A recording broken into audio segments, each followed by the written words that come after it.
শাপলার ওই সময়ে গণহত্যা পরবর্তী মানুষ ফুঁসে উঠেছিল, হাসিনা বিরোধী মনোভাব মানুষের মধ্যে ছিল, কিন্তু রাজনৈতিক দল হিসেবে আপনারা সেদিন বিরোধী দলের যে ভূমিকা পালন করার দরকার ছিল, বিন্দু মাত্র ভূমিকা পালন না করে সরকারের সাথে আঘাত করে সেদিন রাজনীতি আপনারা করেছিলেন।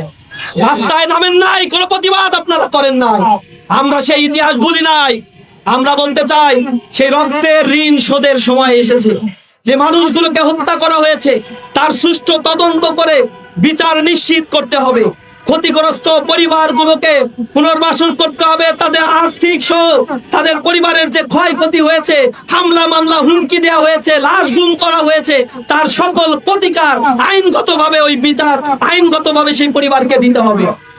সর্বোপরি আমরা বলতে চাই, আমাদের এই বাংলাদেশে ইসলাম নিয়ে, ধর্মীয় অনুভূতি নিয়ে কেউ যাতে আর তালবাহানা করতে না পারে, আঘাত করতে না পারে, এজন্য অনতি বিলম্বে ব্লাসফেমি আইন বাস্তবায়নের জন্য সরকারকে অনুরোধ জানাই। নাস্তিকরা যারা রয়েছে তারা মূলত বলে তারা ধর্ম নিরপেক্ষ, কিন্তু তাদেরকে অন্যান্য ধর্মের ব্যাপারে কোনো কথা বলতে দেখবেন না। তাদের মূল এজেন্ডাই হচ্ছে ইসলামকে ক্রিটিসাইজ করা, ইসলামকে হেয় প্রতিপন্ন করার জন্যই মূলত তারা এজেন্ডা বাস্তবায়ন করে থাকে। সুতরাং আমরা বলতে চাই, ইসলাম হচ্ছে সেই মানবতার ধর্ম, যে ধর্ম সাম্য আর মানবিক মর্যাদা মানুষকে শিক্ষা দেয়। সুতরাং এই ধর্ম নিয়ে যারা অনুবিবেক চর্চাগুলো করে তাদের ব্যাপারে আমাদের কঠোর হতে হবে। বাংলাদেশ মুসলিম অধ্যুষিত একটি দেশ, এই দেশের জনগণের মধ্যে ইসলামী সেন্টিমেন্ট লালন করি আমরা।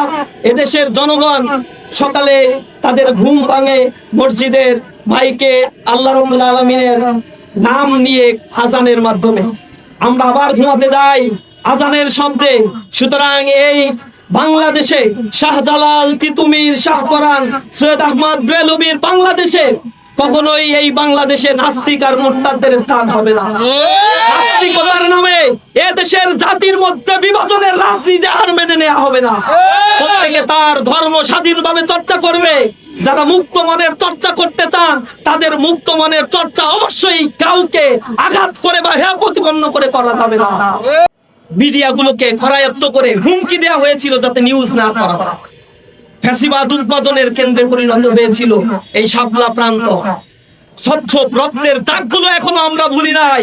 সেই রক্ত আমাদের দেখে দেখে এখনো কথা বলছে। শাপলার সেই রক্তের অভিশাপ জুলাইয়ের 24-এ এসে লেগেছে। তার আগুনে তারা নিক্ষিপ্ত হয়েছে, ফ্যাসিবাদ পতিত হয়েছে, তারা দিল্লিতে গিয়ে পালাতে বাধ্য হয়েছে।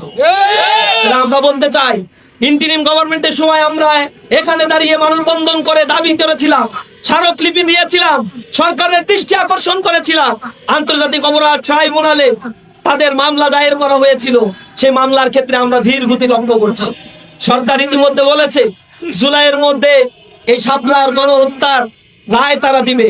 আমরা বলতে চাই, কোন তালবাহানা আর কাউকে সন্তুষ্ট করার জন্য যদি কোনো রায় দেওয়া হয়, জনগণ আবার রাস্তায় নেমে শাপলার শহীদের হত্যার বিচার নিশ্চিত করার জন্য চেষ্টা করবে ইনশাআল্লাহ।